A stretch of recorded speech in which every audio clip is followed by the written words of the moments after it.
Okay, welcome to Lee's Feed. And today our guest is the president of the Illinois State Black Chamber, Mr. Larry Ivory. I'll be your host tonight for Lee's Feed. Larry Ivory is also the chairman of the National Black Chamber of Commerce. And Larry, I know every time that we talk, thanks for coming on board, first of all. I know that every time that we talk, I always try to go and make sure we get everything covered, all bases covered. So my first question is, I want to talk about the beginnings of the Illinois State Black Chamber. Let's talk about that a little bit. And we got some other things we're going to get into.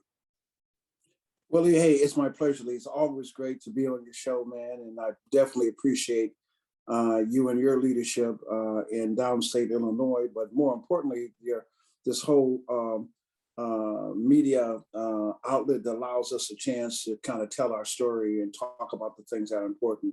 And your question you asked me is about the beginning of the Illinois Black Chamber of Commerce. And, the Illinois Black Chamber of Commerce started back some time ago. It started off as a Phoenix organization, and then it morphed into the Peoria Black Chamber of Commerce, and then it morphed into the Illinois State Black Chamber of Commerce, officially into on 1997, actually. So we've been around close to 23 years, quite frankly, over 20 something years as a chamber organization, fighting on behalf of Black businesses, doing what we do every day consistently. There are certain things to make our organization unique from others in terms of who we are, what we do. If you don't mind, I'd like to kind of point out the things that make us unique and qualified. Absolutely. We got time. Absolutely. Mm-hmm. They help businesses, really to go to the next level. And what we have done to make ourselves relevant, because relevancy is an important issue, because we always say, if you're not at the table, you're on the menu. And the only way you can get to the table is that you got to be relevant, and you got to make yourself relevant. And our mission statement, which, we know by heart, to economically empower and sustain the African-American community to entrepreneurship and capitalistic activity via interaction with the National Black Chamber of Commerce throughout the Black diaspora. That's our mission statement. What does it boil down to, Lee? Real simple. We're here to help Black businesses grow, in a nutshell. How do we do that? Through a targeted approach in our standing committees. We have 10 standing committees that are focused specifically on driving revenues to business in that particular sector, with leaders of different committees, from the Banking and Finance Committee, which ultimate responsibility is to take a look at capital access, traditional banking, crowdfunding, venture capital, every means of capital financing that'll help our business, SBA, 504, 7A programs. Their job is to be experts in that subject matter, and there's a team of people who work on that. We also have what we call Healthcare Committee.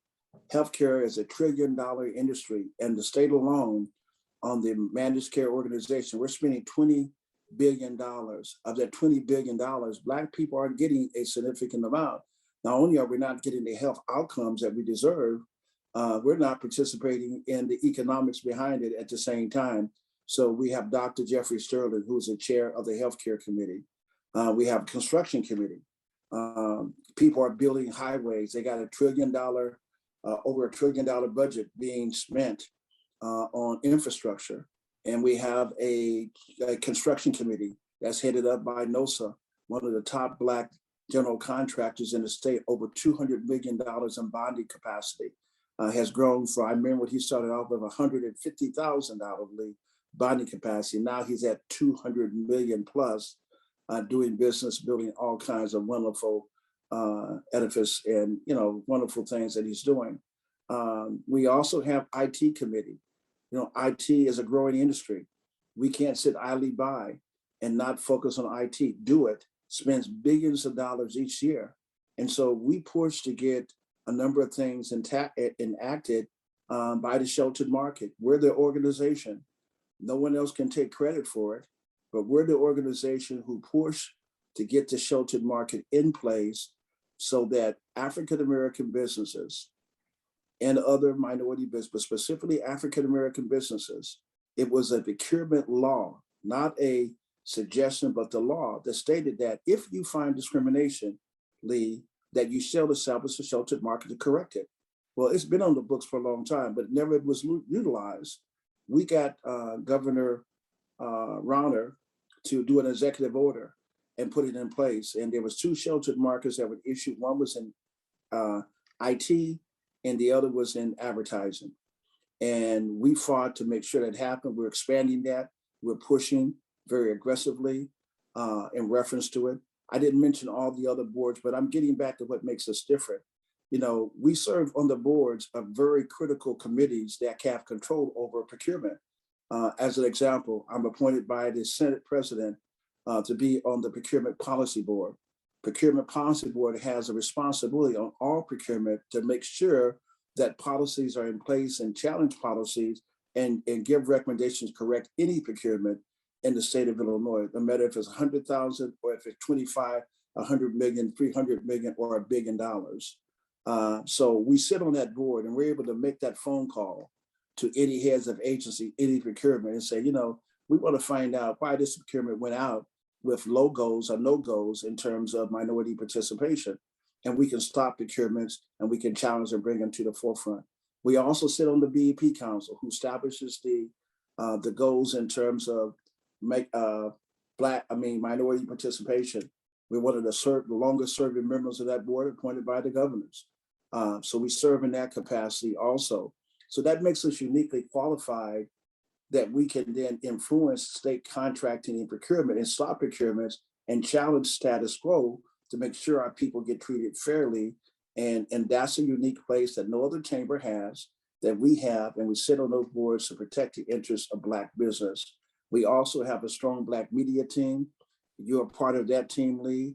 And I dare say there's no one who has as big as reach in Black media as we do. A lot of our businesses got major contract with the lottery, over 12 companies, because we did the work and we support Black media. We think Black media is a strategic resource that has to be protected. And if you're in wartime, quite frankly, if you knock out communications, you can win the war. Well, we can't allow them to knock out our strategic resource, which is Black media. We got to strengthen them, Lee, overall. We have a political PAC that's focused on raising money and supporting good politicians who do the right things at the same time. We have a reach internationally and throughout the United States, where businesses can go to New York, New Jersey, and open their office because we're there to help them. So we got a lot of things that makes us unique in the marketplace that we're pretty excited about, Lee.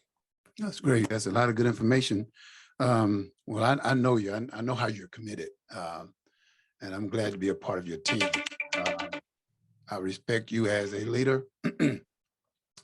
I can attest to your commitment to the African-American community as a whole, and particularly African-American businesses. Larry, you know, I want to talk to you about something that I want the people to know about. Tell me about the day and the life of a Black Chamber president. What is it like being a president? I know you have about, you know, I'll let you tell me how many chapters you have throughout the state of Illinois, reaching all the way down to Southern Illinois, which is me. So, and you got them in Northern and Central Illinois. You have 3 regional vice presidents, but that's okay. But what happens on a day-to-day basis? What about your staff? What is your day like? Well, Lee, it is from the moment you get up to the moment you don't want to get up, the phone rings and wakes you up. You know, even when you try to get some sleep, someone's calling you early in the morning because they got an issue or they got something they need to do. And sometimes because you love the work that you do, sometimes, Lee, quite honestly, you're up until the wee hours of the morning, 3, 4 o'clock in the morning, working because your mind is running on how you can help fix the problems that impact Black people, that'll save the lives of young Black men by creating jobs and opportunity. Because we know the only pathway from poverty to prosperity is through entrepreneurship. And we have to focus on strengthening Black businesses. So we think about Black business every day, night and day. And the average day we get up, you know, we're off and running. I'll give you this example. This morning, I get a call from someone about 7:30 in the morning, Jesse Thomas. He has a problem because we have a procurement that goes out. He's a debt collection company. IT debt collection company. He calls me, Larry, we got a procurement that deals with student loans. It's a contract that's $15-20 million, and he would like to participate in it, but they have no BEP goals on it. So what do? He calls me, Larry, can you find out what's going on? I asked him a couple of questions in terms of who put the procurement out, where's it coming from? And then I have to reassure him, I'm going to call somebody at CMS or whoever's responsible and have a conversation and hold them accountable to explain to me what's the rationale. If there's not a good rationale, I want you to pull that procurement back and I want you to fix it. If it can't be fixed, we're going to have a problem. So that's what I did in the first part of the day. Then I get a call from one of our corporate partners who was a part of the convention, and they want to talk about getting together, the head of the Illinois American Water Company, Justin Lakener, and he wants to talk about how we're going to work together down in your area, Lee, obviously too. And he want to talk about us working closer together and doing things in terms of helping each other and creating more opportunities for Black business owners to do business throughout their system at the same time. Then we get a call from Malcolm Weems, the past director of CMS, our radio show that we do on WVON. And we're talking about procurement exemptions because there's some big areas where we're not getting fair participation. And there's some real glaring areas some glaring issues that I think we have that we're not addressing. Thank God we have you down in East St. Louis area in terms of IDOT.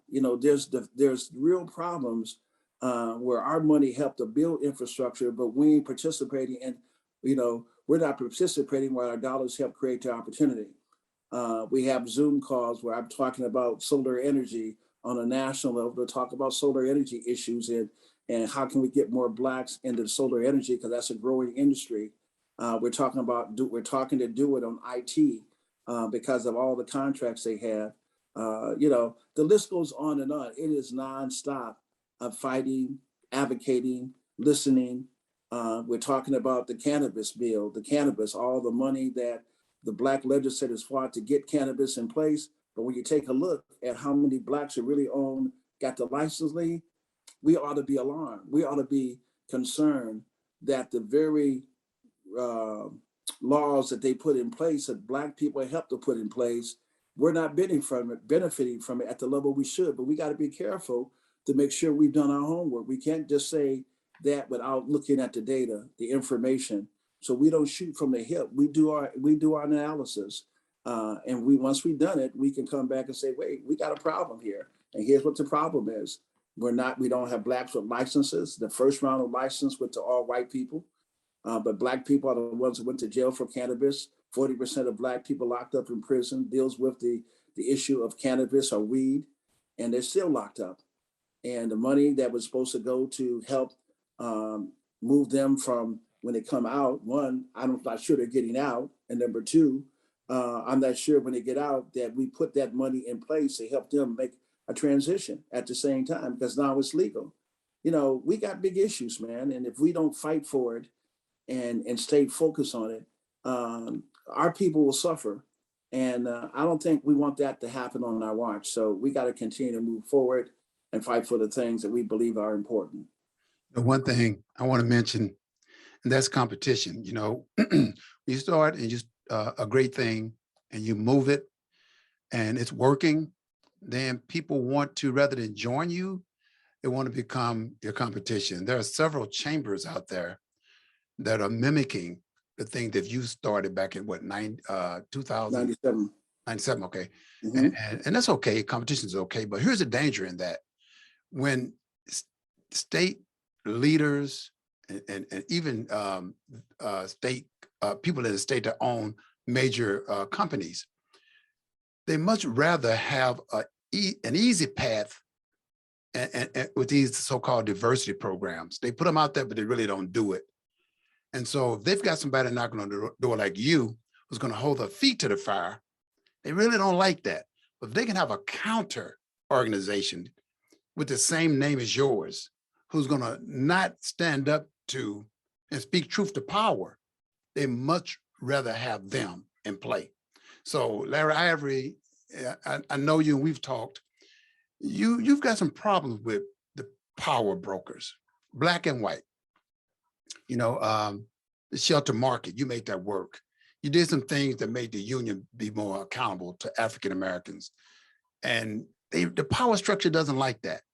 You work with a Republican governor named Rauner, who actually did some great things to help benefit African American people and businesses. In fact, he made that pledge. Now they label you a Republican. Well, we got to go to wherever we can get our help, regardless as to not whether or not a person is a Democrat or Republican. So I just want to ask you the question about the competition. There are new people on the block who are trying to duplicate what you've done for over 20-some odd years. And the danger of Black people is that if the power structure, the white power structure doesn't like you, that's what we should flock to as Black people, because you know what? That means they're doing what they're supposed to do. Now that's me speaking, because when I was at IDOT as the EEO officer, my name was Mud. Why? Oh, yeah. Because I dare to hold them accountable and make sure that they complied. And with the tools that I had to punish those who didn't comply, I engaged those tools. And a lot of white businesses suffered for that. So what do you think about that? They got what they call a diversionary team. I call it the diversion. You know, you got this guy that's standing up. Now we need somebody who would supposedly represent the same thing, but they're the least path of resistance. Well, you know, we have to be aware of, Lee, that we're in a battle.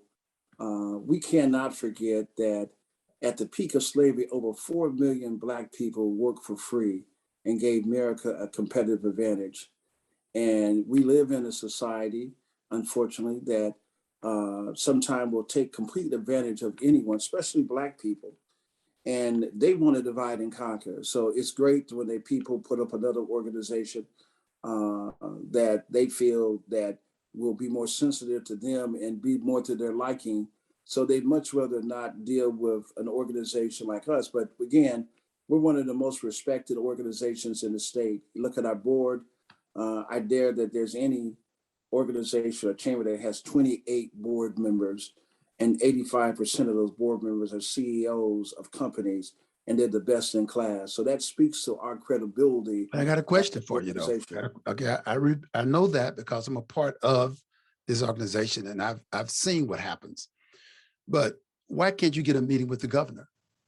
If he's about doing what he says he's about doing, that is making sure that he empower the African-American community who's suffering from all these state agencies who are not doing what they should do, then why can't you get a meeting with the governor? Just call it like it is. Well, you know, Lee, quite frankly, you know, it's the governor's prerogative.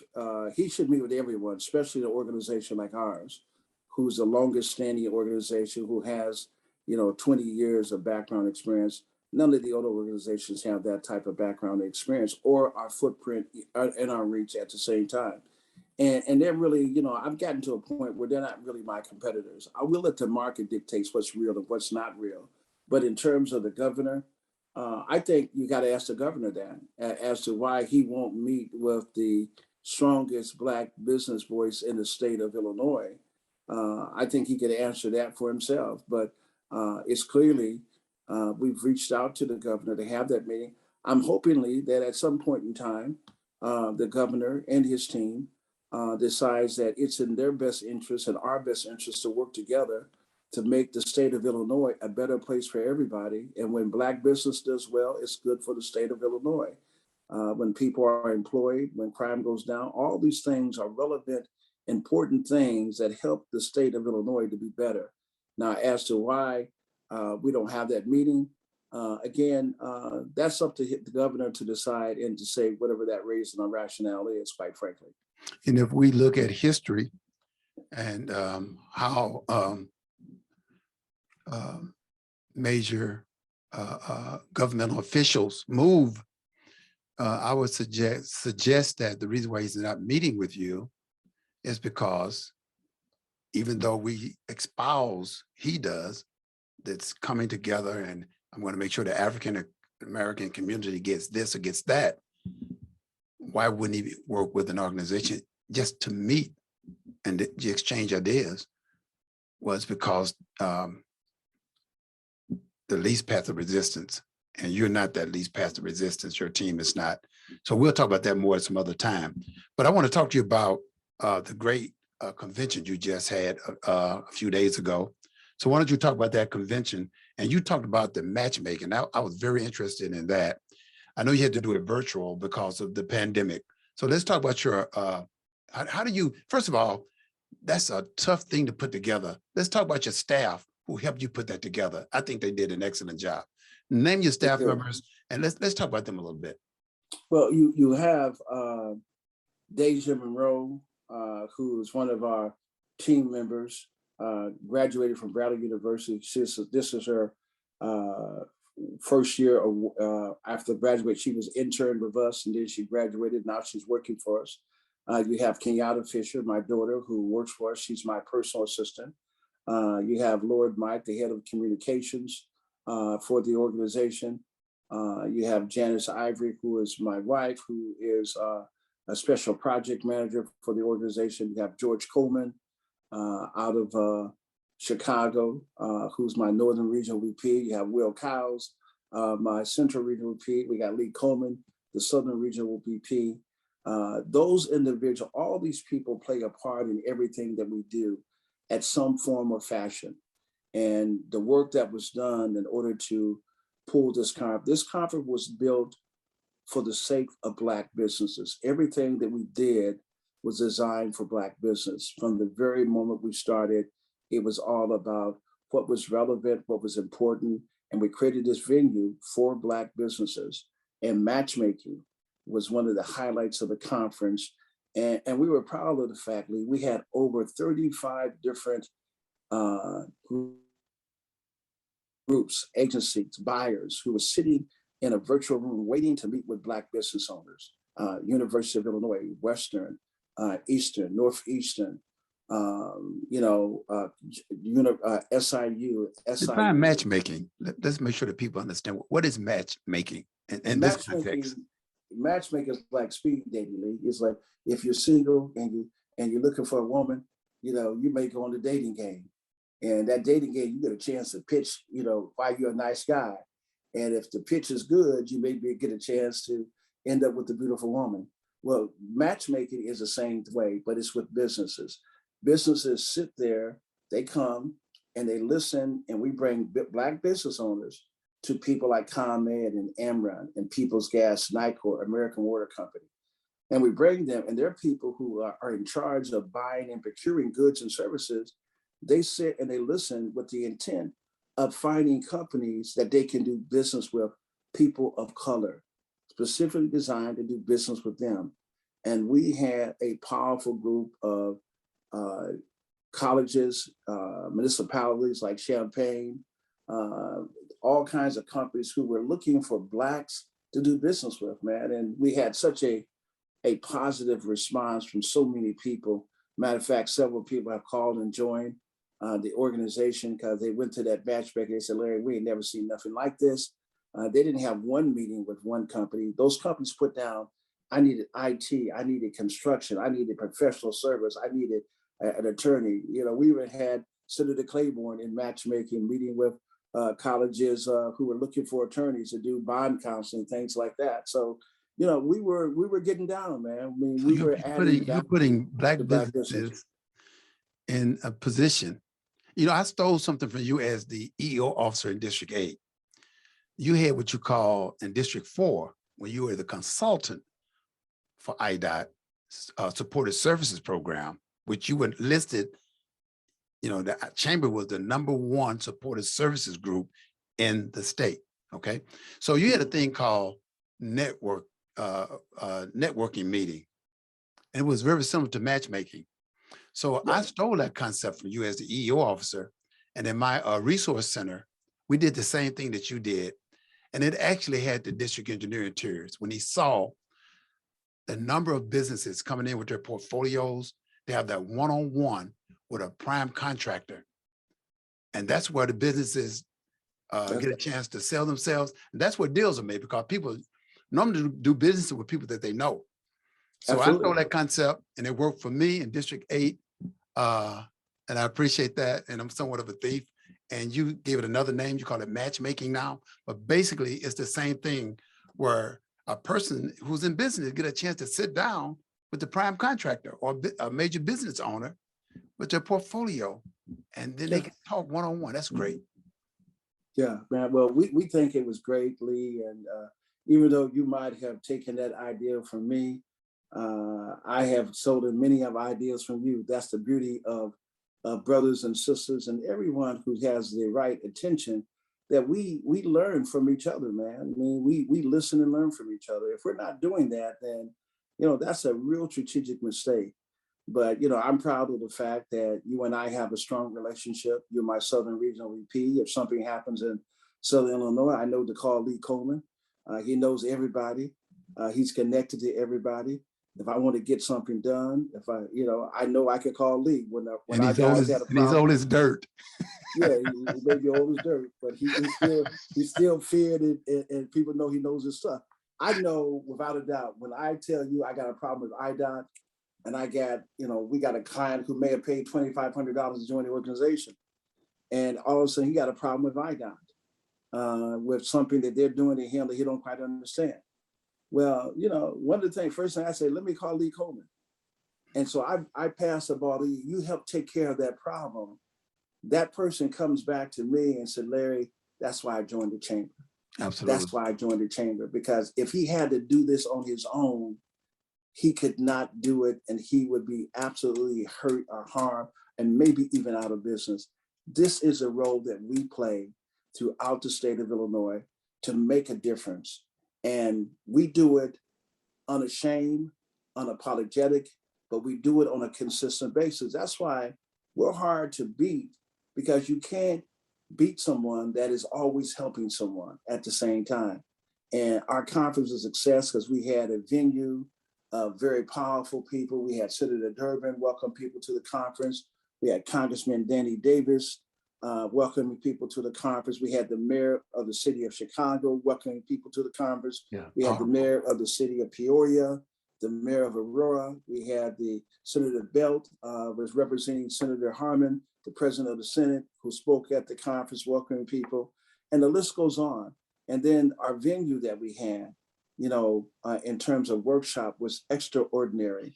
One of the highlights of the conference was Senator James Claiborne, who handled the energy panel. And when I say, man, it was off the chain, we had every major utility company, from Illinois American Water Company, Nicor Gas, Peoples Gas, Ameren, and ComEd, all front and center, all of the leadership, not middle management, the CEO and president of every one of those companies, talking about energy, what's happening, the chamber, the relationships, and Senator Claiborne was the moderator of that panel. We also had entertainment, which was a big issue because we had Malcolm Wings, a past director of CMS, and he had Harry Lennox, who was like, hey, he loves the chamber. Bryce Wilson, Grammy Award winner. The young lady, I think it's Mia, I'm probably butchering her name because I always have. She was she's a lead singer for 702, Where My Girl's At. You had the guys from FUBU. You had the Georgia Entertainment Association. So why did they come to your conventions? Tell me, why did they come to your convention? What makes you so special that they would come to your convention? Well, Lee, what makes me special is what people taught me. People want to know how much you care before they want to know how much you know. And they know that when they call on me, whether it be Harry Lennox, whether it be any of the people, that we're going to be there to help them. And that's what makes us uniquely special in the marketplace. We're here to help people. There's no greater joy than to help someone to win a contract, to correct a wrong that's been put upon the Black business, where they would take a contract from it and stop them from doing it. There's no greater joy. The only thing may be funner than that, I ain't gonna say it publicly on radio station, but that's temporary. You leave that alone. Well, look here, Mr. Ivory, I really appreciate you taking out your time. We're gonna do this more frequently. We want to get reports from the chamber as they move on this treacherous highway of making sure African Americans, and I'm saying this, not people of color per se, but African Americans fare better with their tax dollars that they've paid into the system. We need to reap the benefits of that. So you do that very well. And as I said, we're gonna meet more frequently and have your reports as you progress and your endeavor to make sure that no business is left behind. So thank you so much, Larry Ivory, and we'll be talking. Okay. Thank you, Mr. Coleman.